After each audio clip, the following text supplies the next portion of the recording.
Welcome students. Today we are going to study biology for class 10th. सबसे पहले आपको पता होना चाहिए कि बायोलॉजी क्या है. Biology is the study of living plants and animals. Biology is the study of living plants and animals. अब बात आती है कि व्हाट आर लिविंग ऑर्गेनिजम्स.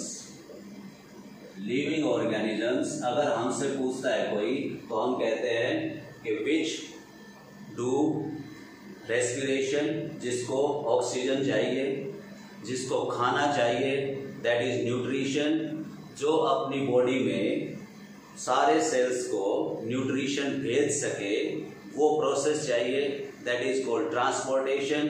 और बॉडी के अंदर जितने भी वेस्ट जनरेट होते हैं वो सब को बाहर निकाल सके, दैट इज कॉल्ड एक्सक्रीशन. तो there are 4 basic processes which are counted as life processes. They are nutrition, respiration, excretion and transportation. तो living organisms are those organisms which do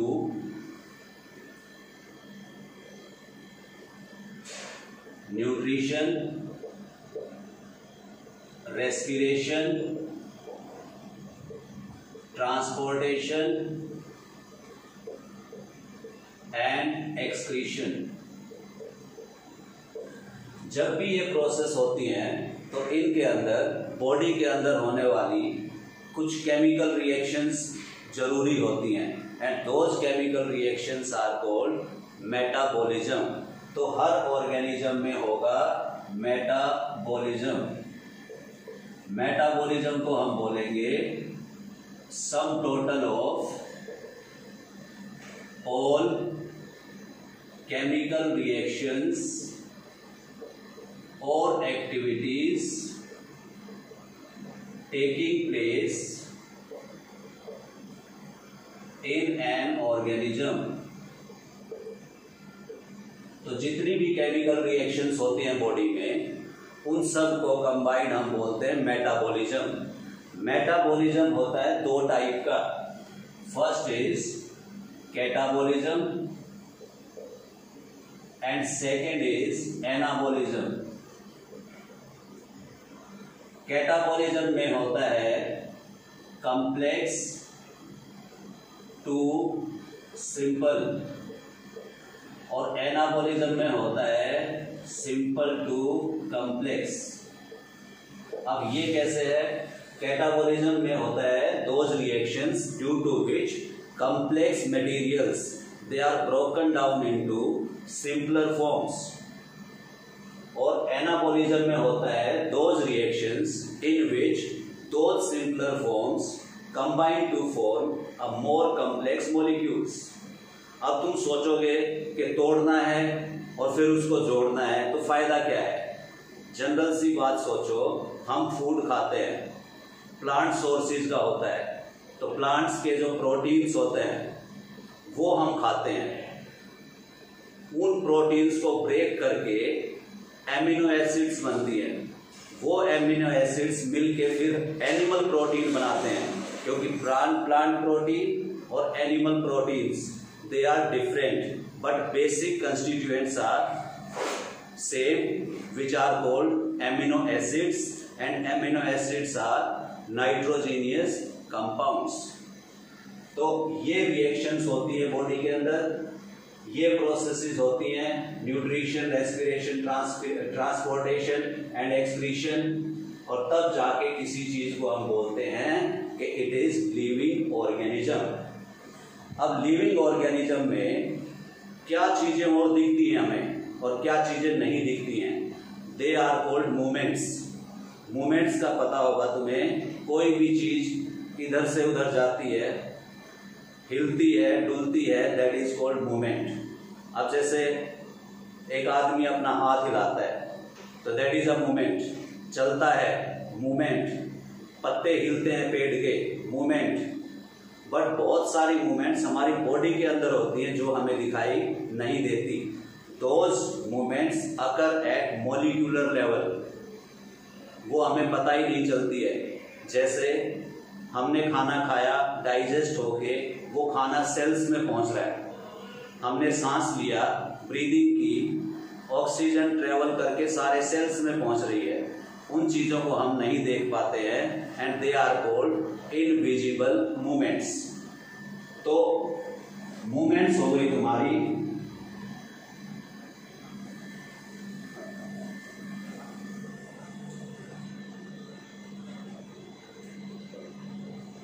movements हो गई when any part of organism or whole organism or movement of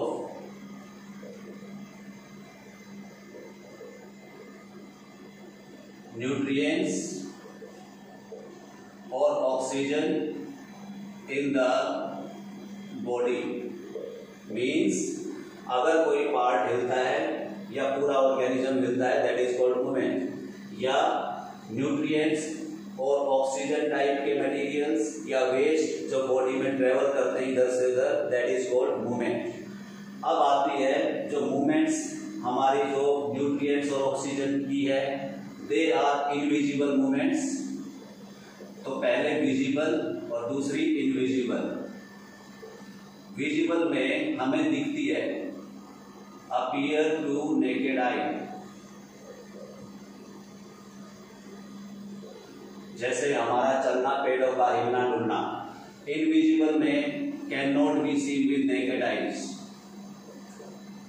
can not be seen with naked eyes and these movements are basic movements. Basic movements, इनके बिना visible movements नहीं होंगी।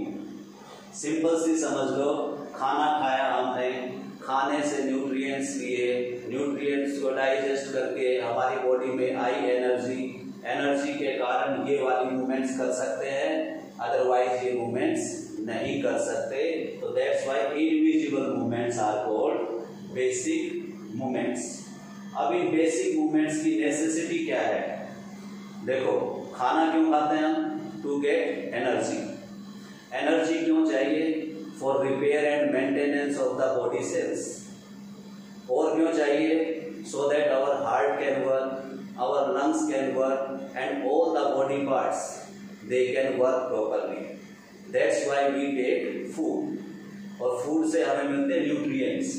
तो ये जो necessity है बेसिक मूवमेंट्स की, that is first is supply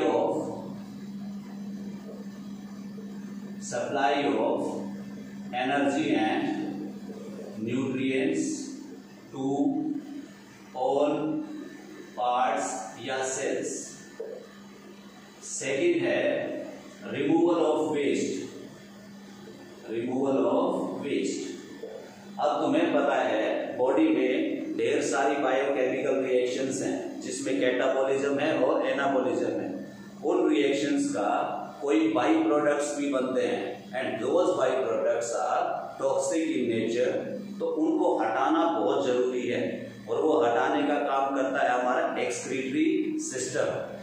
तो removal of waste is again a invisible movement and again it is a basic movement. अगर ये वेस्ट रिमूव नहीं होंगे तो वी कैन नॉट सर्वाइव। उसके बाद तीसरी चीज मेन है repair and maintenance of cells. ये भी सारी प्रोसेसेस जहां पे सेल्स रिपेयर होते हैं, डैमेज होते रहते हैं और उनकी मेंटेनेंस होती है, they are again basic movements and come under invisible movements. ये सारी चीजें होती हैं तभी the organism is called living organism. अब आती है बात, ये सारी चीजें होने के लिए हमें चाहिए खाना, बिकॉज खाना ही है जो हमें एनर्जी प्रोवाइड करेगा। खाना क्या होता है बेसिकली? कुछ ऑर्गेनिक सब्सटेंसेस होते हैं।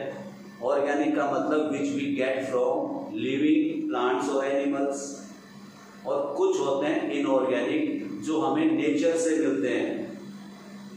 तो food is a mixture of organic and inorganic components which are necessary for survival of organism. So I am writing the definition of food. Food contains organic and inorganic components necessary for survival of organism, और इन components को we call nutrients. Nutrients के बारे में ढेर सारी पढ़ चुके हो तुम बचपन से। Nutrients are carbohydrates, proteins, fats, vitamins, minerals. These are nutrients, but in some books water and roughage is also mentioned in nutrients. Carbohydrates, they are energy giving nutrients. Energy giving carbohydrates provide energy to the body. Proteins, body building.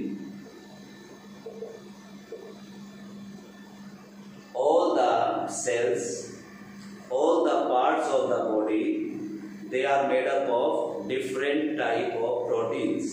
So without proteins body cannot grow. Fats provide insulation and energy also. हमारी body को insulation की जरूरत होती है, उसको provide करता है fat. और जो फैट है ये एनर्जी का रिजर्व सोर्स है। जब कार्बोहाइड्रेट नहीं मिलते हैं तो हमारी बॉडी में जो स्टोर्ड फैट है वो हमें एनर्जी देता है और उसको हम यूज करते हैं। तुमने देखा होगा कि अगर एक कोई मोटा सा आदमी है हैविंग लॉट ऑफ फैट, अगर उसको खाना ना दें तो वो पतला हो जाता है। क्यों हो जाता है? क्योंकि उसका जो स्टोर्ड फैट है वो बर्न होके बॉडी के सारे ऑर्गन्स को एनर्जी प्रोवाइड करेगा so that body can work. इसीलिए फास्टिंग करते हैं लोग वेट लूज करने के लिए। तीसरा है हमारा विटामिन्स। विटामिन्स की तुमने पढ़ा होगा कि बहुत सारी डिजीजेज होती हैं अगर कोई विटामिन हमें नहीं मिलता है तो, या मिनरल्स नहीं मिलते हैं तो बहुत सारी डिजीज होती हैं। जैसे सुनो, विटामिन ए अगर नहीं होता है तो वीक से कि नाइट ब्लाइंडनेस हो जाती है उसको। Lack of vitamin B causes beri. Vitamin C का जो कमी होगा तो उससे स्कर्वी हो जाता है। विटामिन डी की कमी से रिकेट्स हो जाता है, बोन्स जो तुम्हारी बेंड हो जाती हैं दे बिकम वीक। ऐसे मिनरल्स की कमी से अगर आयरन कम हो जाता है तो हमें एनीमिया होता है। आयोडीन कम हो जाता है तो हमारा thyroid gland that does not work properly. तो ये वाले जो विटामिन एंड मिनरल्स हैं they are protective foods, they protect us from diseases. तो इनका प्रॉपर अमाउंट में लेना जरूरी होता है। Excess of everything is bad. अगर तुमने बहुत ज्यादा विटामिन खा लिए तो that will be again dangerous for you, and if you are taking less vitamin then again it is dangerous. Water is very much necessary for our body, क्योंकि हमारी body का 70% पानी है। हमारी बॉडी में जो ब्लड फ्लो करता है दैट इज नियरली 95% वाटर। जितनी भी मूवमेंट्स होती हैं चीजों की ट्रांसपोर्टेशन बॉडी के अंदर वो वाटर के बिना पॉसिबल नहीं होंगी।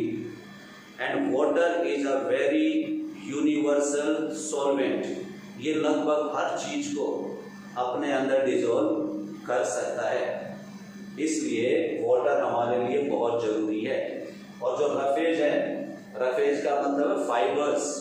जैसे हम खीरा खाते हैं, खीरा हमें क्या देगा, फाइबर और वाटर देता है। वो फाइबर क्या करता है, एक तो हमारे स्टमक को फिलिंग का एक्सपीरियंस देता है कि हमारा पेट भर गया है, और दूसरा it is necessary for cleaning of the digestive system.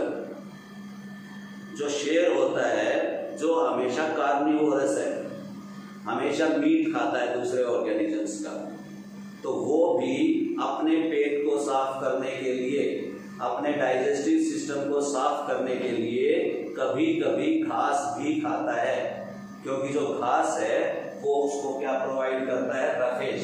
So roughage help in cleaning of the digestive system. So this is about the components of food, nutrients. अब आती है बैलेंस्ड डाइट। अभी थोड़ी देर पहले मैंने बताया कि excess of everything is bad, तो वहां पे एक चीज आती है बैलेंस्ड डाइट। बैलेंस्ड डाइट में नाम से पता चलता है कि एवरीथिंग इज बैलेंस्ड, और बैलेंस्ड का मतलब है इन प्रॉपर अमाउंट। तो बैलेंस्ड डाइट क्या होती है, diet containing proper amount of nutrients required by body. अगर ये न्यूट्रिएंट्स का अमाउंट प्रॉपर नहीं रहता है तो वो बैलेंस डाइट नहीं रहती है, और उस टाइम पे हमारी body is not going to work properly, our body will not grow properly. तो that's why we should take balanced diet. ये तो हो गया सारा फूड के बारे में कि भाई फूड से हमें न्यूट्रिएंट्स मिलते हैं, उनके काम क्या है, हमारे लिए फूड क्यों जरूरी है, कैसी कैसी मूवमेंट्स होती हैं। अब आता है जो बेसिकली मोड्स ऑफ न्यूट्रिशन। अब तुमने देखे होंगे ढेर सारे टाइप के एनिमल्स हैं दुनिया में, तो वो सब का खाने का जो तरीका है वो अलग अलग है। तो अब बात आती है modes of nutrition. Modes of nutrition, तो सबसे पहला बेसिक मोड है भाई, दैट इज ऑटोट्रॉपिक। ऑटोट्रॉपिक। उसके बाद हमारा होता है हेट्रोट्रॉपिक। हेट्रोट्रॉपिक में ढेर सारे होते हैं, और एक मोड और होता है सेमी ऑटोट्रॉपिक।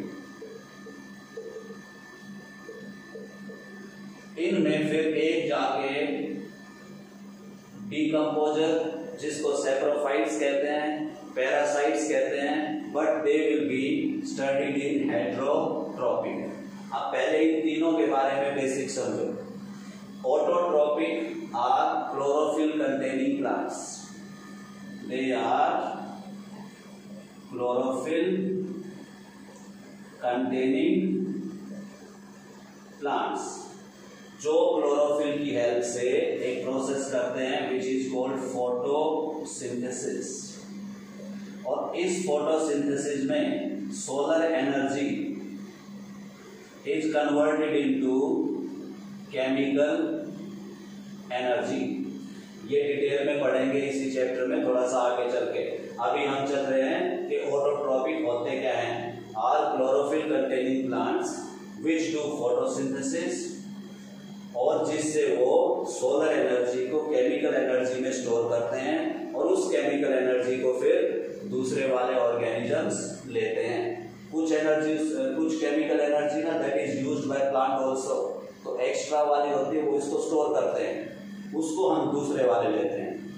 अब हेट्रोट्रॉपिक होते हैं which are dependent on autotrophic, they are dependent on autotrophics either directly or indirectly। Directly कैसे, जो सीधा का सीधा प्लांट सोर्सेज को खाते हैं, दे आर डायरेक्टली डिपेंडेंट। और इनडायरेक्टली कौन? जो प्लांट खाने वाले ऑर्गेनिजम्स को खाते हैं। अब यहां से तुम्हें पता चलेगा कि दे बिकम नंबर 1 हर्बिवोरस, बचपन से पढ़ रहे हो हर्बिवोरस। दूसरा फिर कार्निवोरस, तीसरा ओमनिवोरस, फिर आपके होते हैं पैरासाइट्स, फिर आपके होते हैं स्कैवेंजर्स, और फिर होते हैं डीकंपोजर्स। तो ये ढेर सारे टाइप के ऑर्गेनिजम्स हैं, इनके बारे में डिस्कस करेंगे आप। सेमी ऑटोट्रॉपिक, तुमने एक प्लांट सुना होगा पिचर प्लांट, इंसेक्टिवोरस प्लांट बोलते हैं इसको। ये जो पिचर प्लांट है इंसेक्ट्स को खाता है और फोटोसिंथेसिस भी करता है। अब तुम सोचोगे कि भाई ये फोटोसिंथेसिस भी करता है और इंसेक्ट भी खाता है, दोनों चीजें क्यों? अब जिस सॉइल में ये पिचर प्लांट उगता है उस सॉइल में नाइट्रोजन बहुत कम होता है, ना के बराबर। तो उस नाइट्रोजन की कमी को पूरा करने के लिए दे ईट insects. Insects provide them nitrogen. So that's why pitcher plant is semi-autotrophic. Photosynthesis plus heterotrophic. Semi-autotrophic. अब हर्बिवोरस की बात कर रहे हैं तो सबको पता है घास फूस खाने वाले ऑर्गेनिजम्स, दे आर हर्बिवोरस।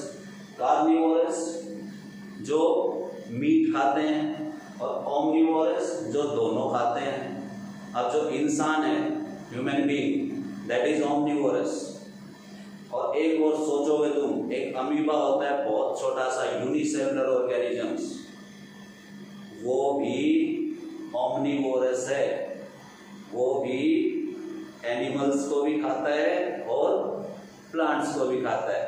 अब तुम सोचो सिंगल सेल का ऑर्गेनिज्म है, वो प्लांट्स को और एनिमल्स को कैसे खाएगा? तो वहां पे बहुत माइक्रोस्कोपिक ऑर्गेनिजम्स होते हैं जिनको बोलते हैं फाइटोप्लैंक्टन्स और जूप्लैंक्टन्स। फाइटो मीन्स प्लांट और जू मीन्स एनिमल्स। तो वो प्लैंक्टन्स होते हैं, उनको खाता है amoeba, that's why it is omnivorous. उसके बाद पैरासाइट्स, बहुत काम की चीज है, समझनी जरूरी है। दो टाइप के होते हैं, ecto and endo.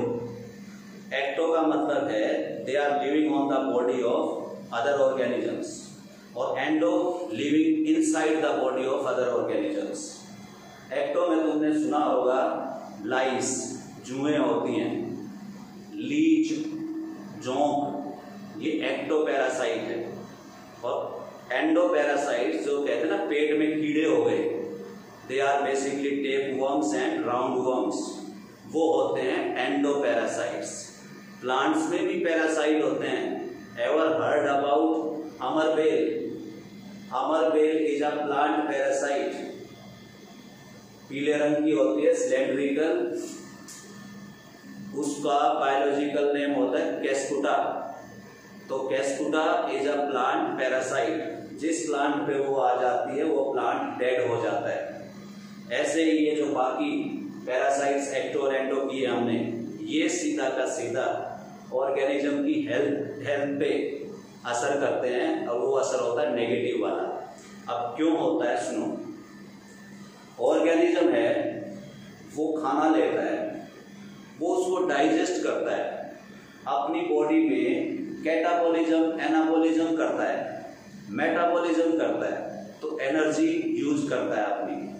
But food digest होते ही उसको सबसे पहले कौन खा जाते हैं? पैरासाइट्स। क्योंकि endoparasites live in the intestine of the organism, और इंटेस्टाइन में ही फाइनल डाइजेशन होती है, हम आगे पढ़ेंगे। तो वहां पे सारे के सारे न्यूट्रिएंट्स को ये जो एंडोपैरासाइट्स हैं वो खा जाते हैं, और जो पर्सन है that keep on getting weak, इसीलिए कहते हैं खाता तो बहुत है लगता ही नहीं है। लगेगा कैसे भाई? उसके पेट में जो पहले ही बैठे हैं भाई साहब, वो कीड़े जिनको हम बोलते हैं टेपवर्म्स एंड राउंडवर्म्स। अब जो एक्टोपैरासाइट्स हैं ये कैसे लेते हैं भाई? ये हमारे ब्लड को चूसते हैं, और जब ये न्यूट्रिएंट्स हमारी बॉडी डाइजेस्ट करती है तो सारे सेल्स में भेजने के लिए ब्लड का ही माध्यम होता है। Means of transportation is blood. तो ब्लड के रास्ते से ट्रेवल करेंगे न्यूट्रिएंट्स सेल्स में जाने के लिए, बट रास्ते में ये जो एक्टोपैरासाइट्स हैं ये उसको ले लेते हैं।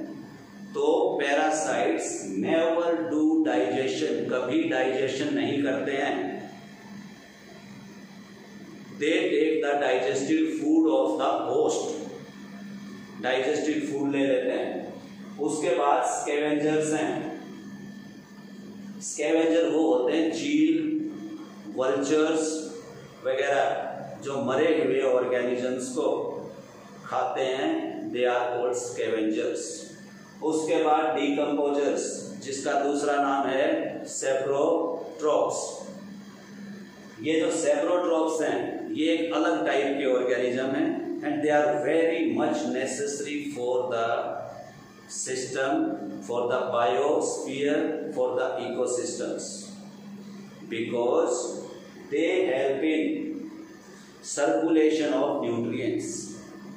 कोई भी प्लांट और एनिमल मर जाता है जिसको स्कैवेंजर नहीं खाते हैं, जो पार्ट बच गया उसको ये डीकम्पोजर डीकम्पोज करते हैं और उनको सिंपल फॉर्म में करके सॉइल में मिला देते हैं, और सॉइल से फिर प्लांट्स उसको ले लेते हैं, और प्लांट्स से फिर एनिमल्स में, और ये सारे न्यूट्रिएंट साइकिल में चलते रहते हैं। किसी क्लास में तुमने पढ़ा था कि फॉरेस्ट में नथिंग गोज वेस्ट।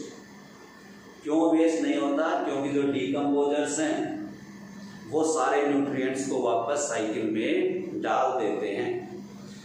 अब डाइजेशन के हिसाब से decomposer which are called saprotrophs, they do digestion outside their body। अब सोचोगे बाहर कैसे? तो जो सेप्रोट्रॉप्स होते हैं डाइजेस्टिव एंजाइम्स को अपनी बॉडी से बाहर डालते हैं किसी भी डेड मैटर पे। उस डेड मैटर को वो एंजाइम्स सिंपलर फॉर्म में ब्रेक कर देते हैं, और फिर उसको डीकम्पोजर्स एब्जॉर्ब कर लेते हैं।